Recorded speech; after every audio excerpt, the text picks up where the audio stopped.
Welcome back, everyone. In today's video, we're going to do something a little different. We're going to work on a customer car for once. So what we have here is a 3/4 ton Dodge. I think it's an 03 model with a common rail Cummins in it. Now, you guys that know these trucks are probably wondering, it's probably here for maybe one of three things. And it's had injectors done, so it's not that. It's had the wiring done, so it's not that either. So that only leaves one thing. And you guys, like I said, if you guys have one of these trucks, you know what this is. It's the fan clutch wiring. So these trucks are real bad about, and even with the factory clutch, they have the viscous electronic fan clutch, and the wiring isn't ran very well, especially on these early ones. They don't have any way of mounting it to the actual engine, like no brackets, no nothing, it just kind of hangs there. So if you take it off-road or your shroud gets brittle and breaks, first thing that goes is this wiring harness goes straight into the fan. So that's what we're going to fix today. So far the damage isn't terrible. Oh, that worked perfect, it lined right up. It took out the fan blade, and I don't know if the fan blade is what caused it initially or if it getting tangled up caused the fan blade to end up like this, but either way, it's 20-something years old, 21 years old, it's got to go. And then way down there are fan shrouds, real floppy. And I don't know what caused what, if it's just age. I know these trucks do that, but I can't tell, what came apart first. And the customer did tell me he did some off-roading, I believe. So maybe the twisting and stuff did it. And yeah, he's pretty serious about, doing the off-road thing right. He didn't have big tires yet, but getting there piece by piece. So what we're gonna do is we're gonna have to replace the fan. We're gonna have to figure out a way to fix the wiring. And luckily I saved a plug off an old clutch for the wires because they come in handy for splicing stuff in on this modern stuff. So I think between this, these, and a new fan, I think we can figure something out. Now initially we were going to put a 7.3 clutch. You can retrofit these. You change the hub out on the fan drive, you put a 7.3 clutch, and I think with this fan, and it'll change it to a mechanical viscous. But in my experience, they don't work real well in this heat with the air conditioner going and stop and go traffic. You can't, it won't lock up fully, kind of like this will. This will engage it, electronically with the computer, and it just does so much better job. It's just Dodge failed on the, the wiring part of it. Typical Dodge. If you have a Dodge, you know what I mean. And if you're going to deny it, well, you just don't want to admit it. So that was another option. Another option we discussed too was something we had done way back on another friend's truck, because we used to play with these trucks. You could get them when they were 10 years old needing injectors for almost nothing. Slap injectors in and have a pretty decent truck that would, 500-600 horsepower. But what we used to do to them was you cut all this out and wire it ground 12-volt switched to a switch inside the cab, and you go into town or whatever, you flick the fan on, you'd have ice cold AC running down the road, you flick it off. Kind of like what a semi has without the electronic computer control part. But we wanted to leave this thing stock because everything works except for the fact that it ate the wiring. So I'm going to figure out a way to, between these two, engineer it to where it's not going to go into the fan. I'm going to do Dodge's engineering team job for them. And I'm going to take you guys along and we're going to see what we find out, because honestly, I don't remember how we've done this in the past. It's been years. And I guess this is going to be kind of like a new experience, even though I've done it and forgotten. Well, if anyone's wondering why I didn't film this part, it's because there's like almost no room to work in here. So I'm not going to take this last bolt off, but we're going to loosen it up. And then we're gonna go, well, I'll show you what I have to undo that big nut. It's a big 36 millimeter.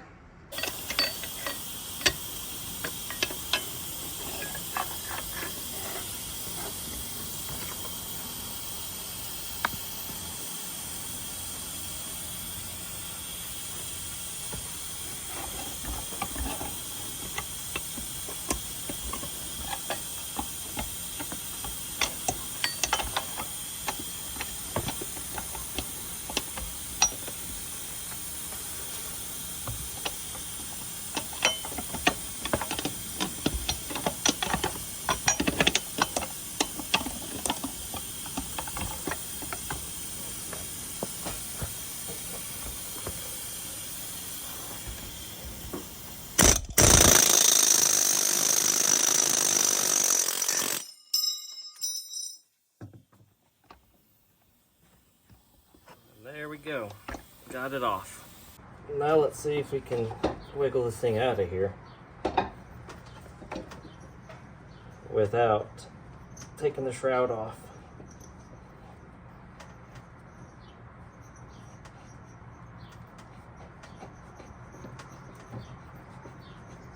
It's a shame they didn't design this like a 6-liter Power Stroke, because they were a lot easier to do a fan clutch on, because they were engineered better, and they have the same style.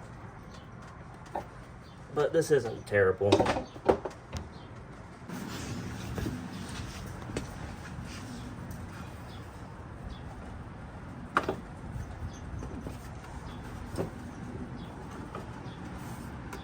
This looks promising.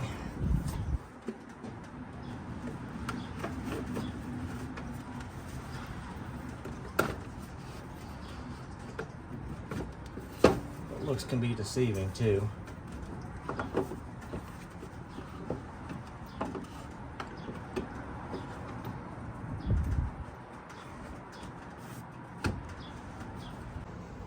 Finally got it out of there after taking off that and this and all of this. You can pull it up enough and squeeze the clutch out through this gap when it's up, and then go down and roll the fan out. Kind of hard to explain.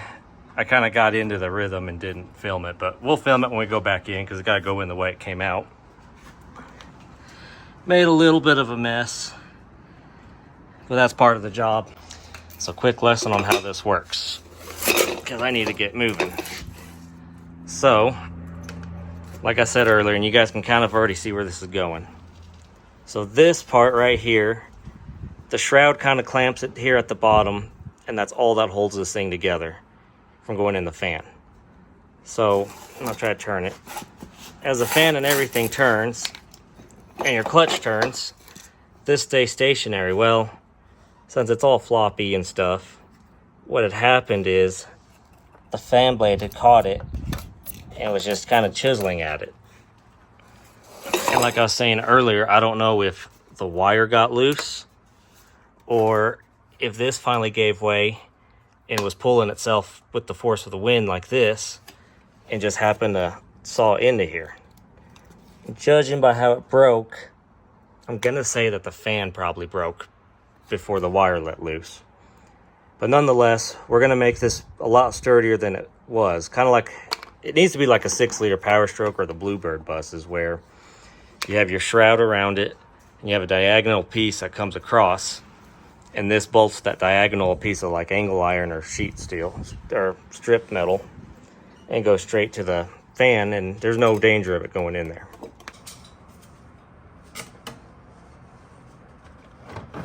So what I did was I just kind of real gently rolled it in here.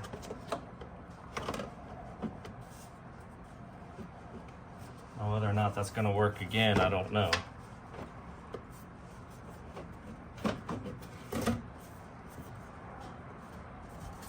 Appears to be working. Oh yeah.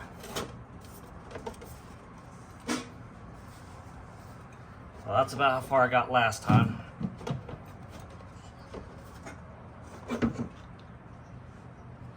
Like I said earlier, slide my clutch clutch in. And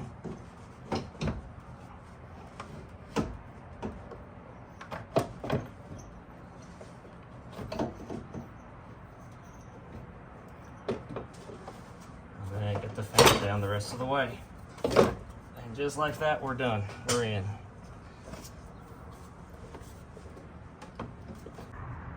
It's kind of shadowy, but I think you can see what we're dealing with.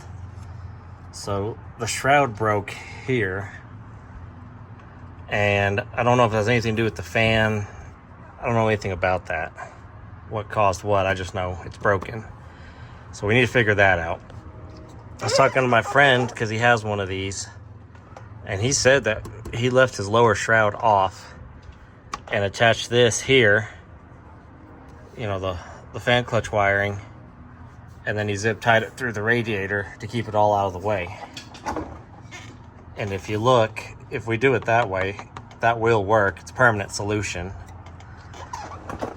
I am not keen whatsoever at running zip ties through here, but he ran his truck like 60,000 miles like that, and it didn't cause any issues. So, you know, the fact that I have firsthand knowledge of someone doing it makes me feel better, because I don't want to tear up the radiator, even though he's planning on buying an aluminum one. But I also don't want it to eat up the new fan, or worse, new clutch. And yeah, it's not the prettiest splice, but I did what we could in the time frame that we had. And I did want to make this longer because I didn't know exactly how we were gonna, what I had to work with on there. So one thing I did realize is missing is this, and this is what I took off this old harness off another clutch. So it's supposed to fit, you know, on the wire and make it straight and rigid, which it's missing here. But looking at it now, unless I cut this down, which I don't think I can, it's not gonna really do us any good. I mean, I could put it on here, it'll keep it off the radiator, because all it does is it just clips in like that. I mean, to keep it from rubbing on the radiator, but I don't know. I almost think that just having this rubber insulation with a couple zip ties, I think, does us better than having that hard plastic as far as rubbing in through a core, which if it's rigid enough, I don't think it will. I have some of these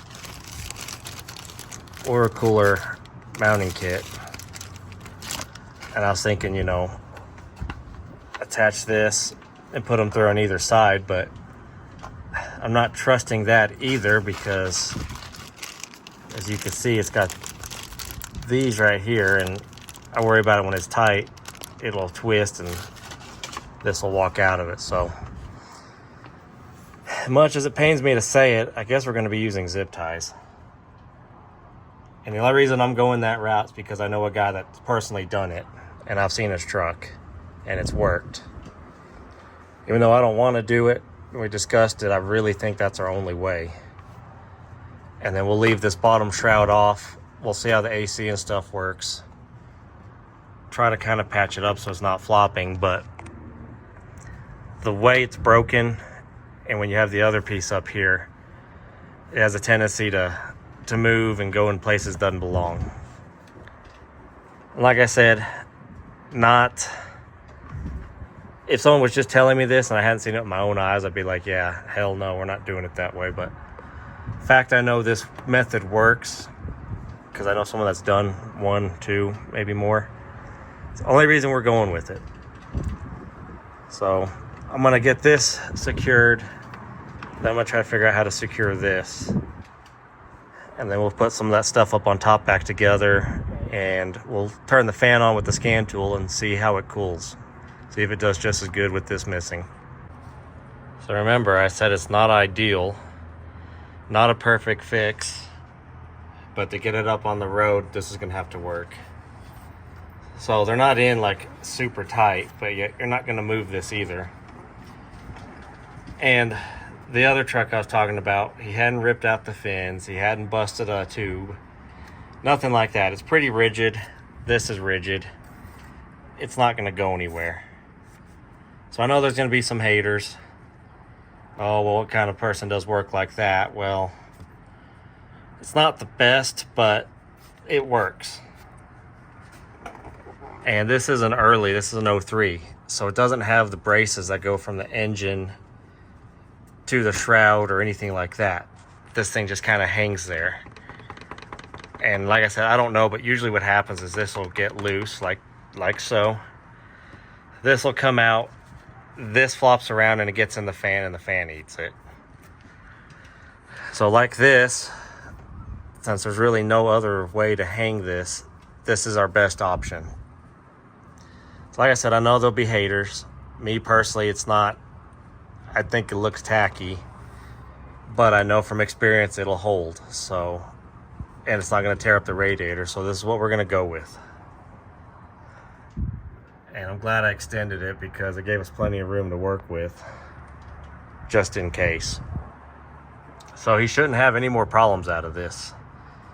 This should be it. And then this, I wanted a plastic weld, but I don't think that's going to work real well. But what I'm thinking of doing is drilling a hole so that way I can go around and we can kind of tape it. Well, not tape.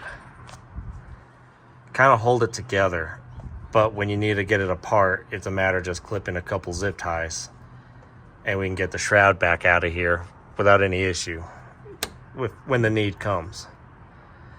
Now, I thought about putting a piece of angle in here, angle iron, because I have a piece, but I don't want to have a rivet or something on this other end that's going to eat into the core. So that takes that out. I'm trying not to tear up the radiator core, but a zip tie, because it's plastic and this is plastic, you know, the core should in theory eat through the zip tie before the zip tie eats through the core. And then we can hang our lower shroud on, because I'd rather have it on than not. And I think that'll fix our issue here. And another idea I had too was, you know, we got these, run a zip tie through it and back across. I don't know if I have one of those on that side. Not really. But that side's hanging on. It's this side that's our issue. But I think what I'll do is I'll drill a couple holes real gently here and somewhere here. I don't know, I need to get a closer look. And yeah, see if we can fix it. Kinda. So looks worse, works better. It's pretty sturdy now.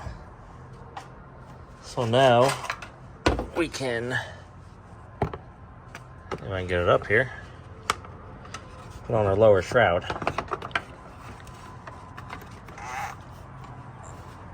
So it's kind of tricky getting this thing in. So it's in over there. And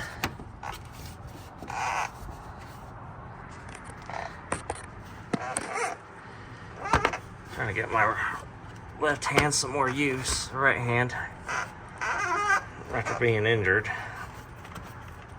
It's all wimpy. So there we go. That is in. Fan doesn't, ooh, I didn't tighten it yet. Fan doesn't hit. We'll go over the tighten that here in a second. Fan doesn't hit. Our wiring clears the fan by a lot. It's not going to go anywhere. I need to tie up this. I don't know where it goes. We need to tie them up out of the way so road debris doesn't get them. And we'll call that a win, I believe. I'll get this tied down because, like I said, I don't. Oh, it's just that I have them in stock. Okay, cool. Easy fix. And in fact, I have the Chevrolet ones that lock. So you got to pull the middle out. Well, I'll just show you. All right, so this is what it had. And these, I call them pine cone deals. You push them in and they won't come out because of the shape of these things on it. And as you can see on this bottom part towards the head of it, they're flattened out, and that's just from the shroud, you know, moving around on it like that and just eating it away. So it comes out super easy, and we're not going to go back with those. We're going to use these. I call them the GM style. They're locking pins. They're like for the inner fender well and stuff like that. What they do is when you push the head down, it expands this part, and that's what locks it into place. And then this little deal down here, I don't know, it's hard to see, but it locks into place, and the way you unlock it is if you pry it back up. So I'm going to try to get them in there. It takes 2 hands to get it lined up and everything, but when I'm done, I'll show you what we got. All right, finished product. So there they are in their new home.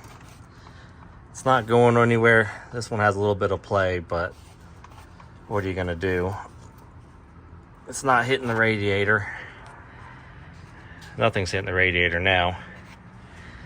So I could say, it's safe to say, to go up on top, we'll finish up, pull this thing out, and I'll show you guys, you know, how we run it, and we'll make sure the wires are right and everything. Because I matched them from the OEM harness to the aftermarket harness, so hopefully the colors were the same, because I didn't check the pinout or anything, and I probably should have. So we're gonna tighten up the fan clutch a little. If you remember a couple clips back when I was spinning it, it came loose. Well, that's why we're tightening it, because if you were to blip the throttle or something when you first start it, or something like that to cause it to rapidly slow down faster than the fan or whatever, it could come loose. I don't know entirely if it would, or if it's even spinning the right way, but just like that. Yeah, it's a little hard to get off, but I'd rather it be hard to get off than it come off when I don't want it to.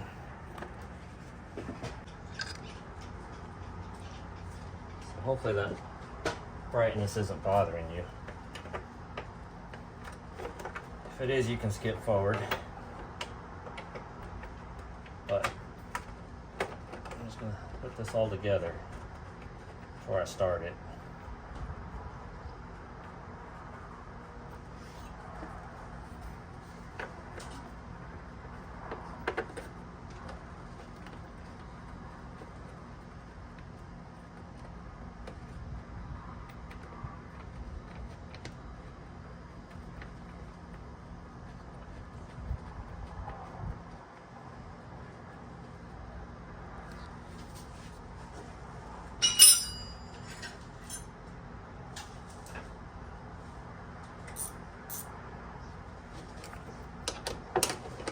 These gear wrenches are probably the best invention ever made.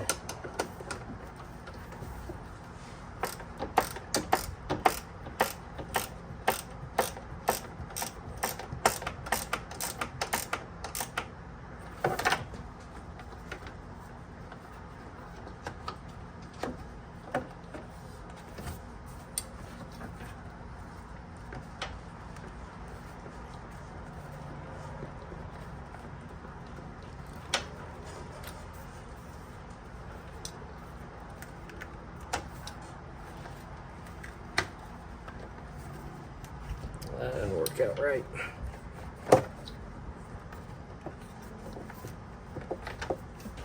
There we go. Now we're in the right order.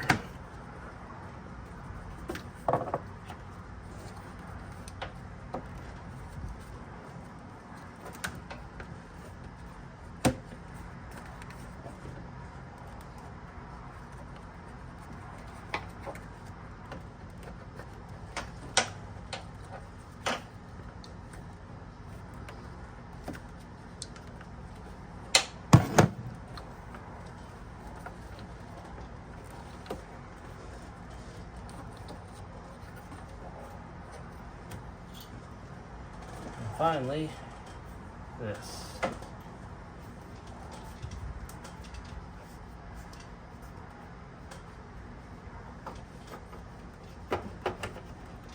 cause of all of our mess.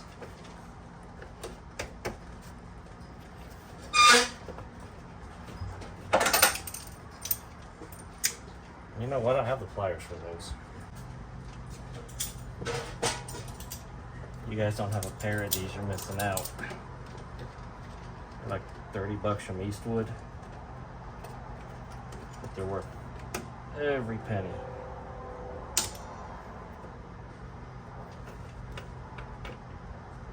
You see how easy that was?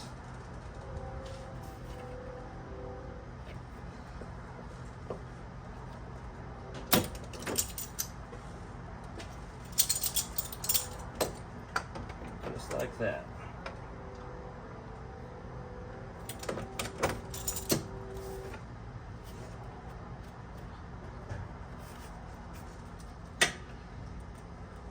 All right, so we're done.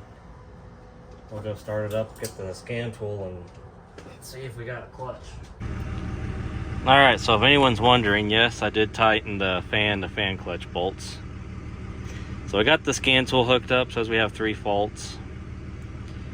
We'll see what all that's about.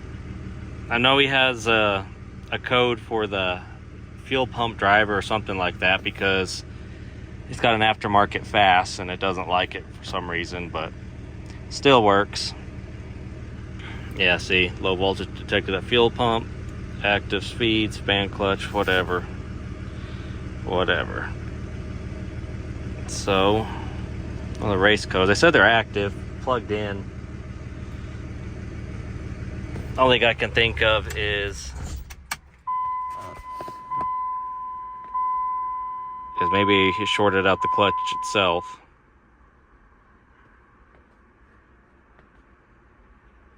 Yes.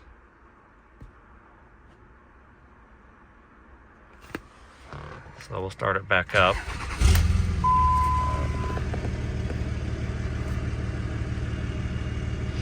Okay, no fault codes detected. Go into active tests.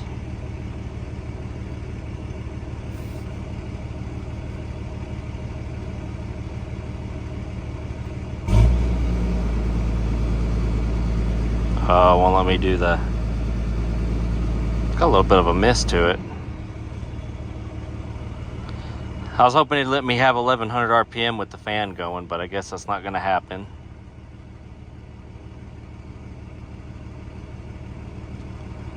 Here we go.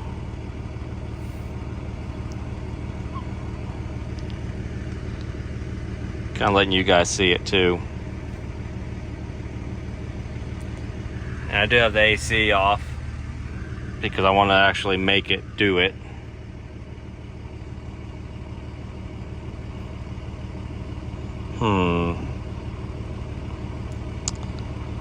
Trying to see what we want.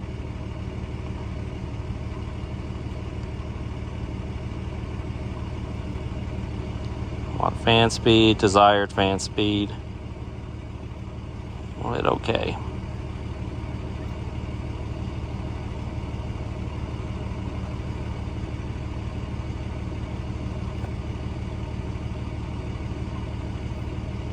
Oh, we gotta have the engine off. Well, that's stupid.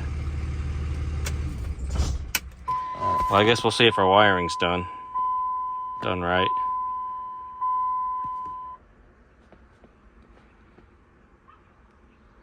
I don't know why it's saying this, but if it's the wiring's wrong, it'll trip a code usually.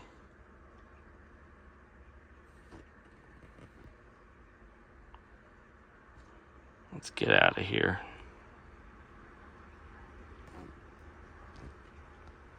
So yeah, I guess we can't actuate the fan. That's okay, I got another idea.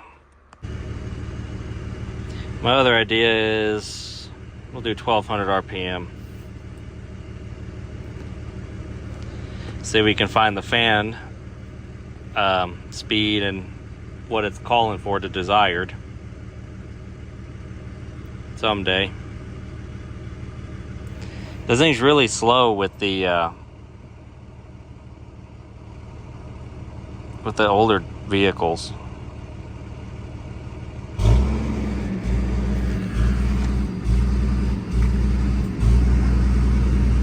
Boy, it doesn't like that, does it?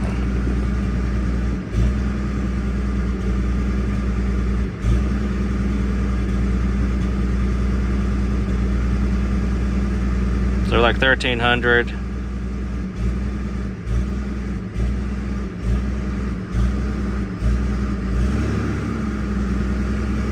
There we go.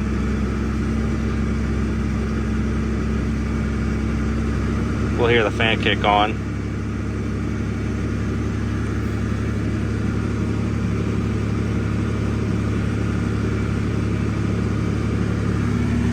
I hear it. I don't know if you guys can hear it, but I hear it howling now. It's kicking up, ramping up. We're running about 14. Being it's a Dodge cluster, it's probably about 15, 16, just like this is saying. So I hear the fan going. We got ice cold air.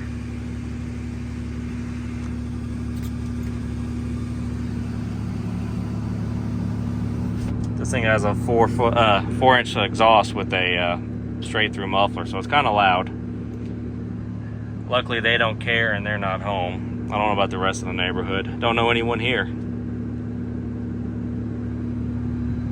So I don't know if you can hear it, but the fan, it's wailing out there. And it's commanding 36, 37%. Well, it's going down.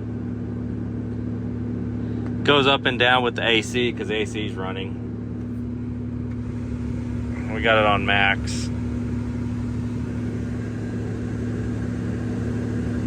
So we don't have a check engine light. I don't hear stuff going through the fan.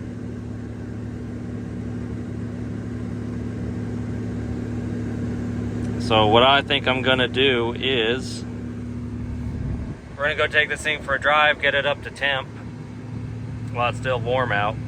And I did take like a 3-hour dinner, so that's why it was afternoon at the start and it's like 9 o'clock now. So I'm gonna go get it, take it for a drive, get it warmed up, and then we'll know for sure if this fan's working. All right, got it all up to temp. Saying 15% is what it's asking for. I guess it's percent, I don't know, but you can hear it roaring. So we did a burnout in a dually. I don't know who would do such a thing. Probably the same guy who was running that tractor through here with the turbo. But yeah, you can hear the fan now.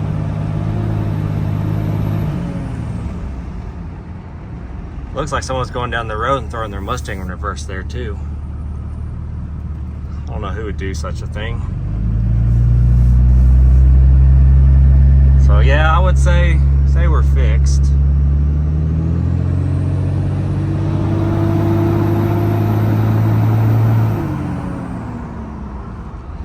So in case you're wondering, this truck is bone stock.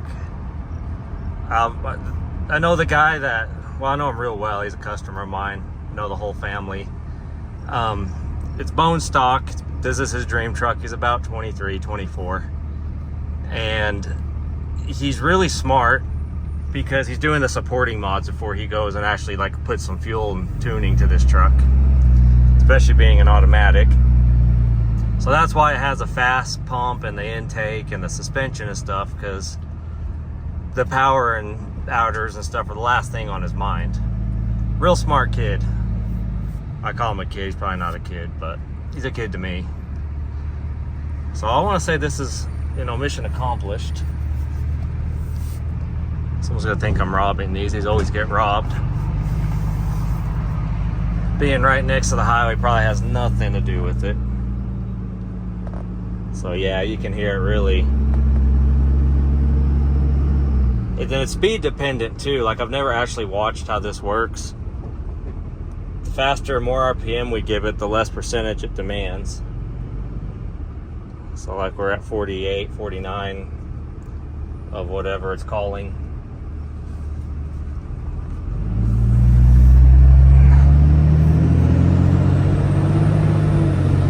And you can hear it.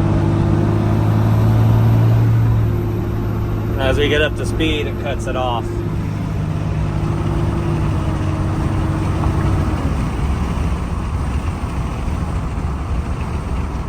So So we'll do a U-turn, and then I want to hold it in gear, make sure it actually disengages and it's not wired to be straight on all the time. And then we'll call it good. Here's a dealer I was talking about earlier where it's broke with the key machine. So it's hadn't ramped up yet. We'll do second gear. I just want to see if it kicks off. We'll do first. Like 2100. Because it's commanding 0.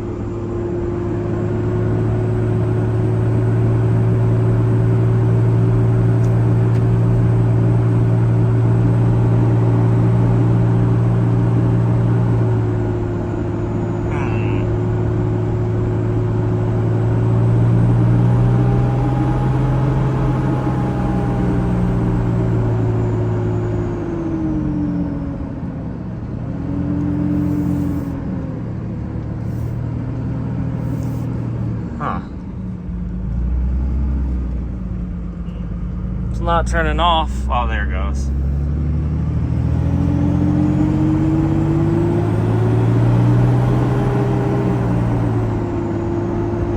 Yeah, okay, so it doesn't kick off totally, but being aftermarket, that makes sense. So we'll turn around up here. I'm sure someone's called the police by now. They'll be like, someone's driving by our self-storage, they're gonna rob us. So yeah, I'm gonna call that good, because I remember even when this thing was totally unhooked, it was still acting like that. It's just, it doesn't engage as hard. But that's an aftermarket for you guys. Make sure you always buy a good one.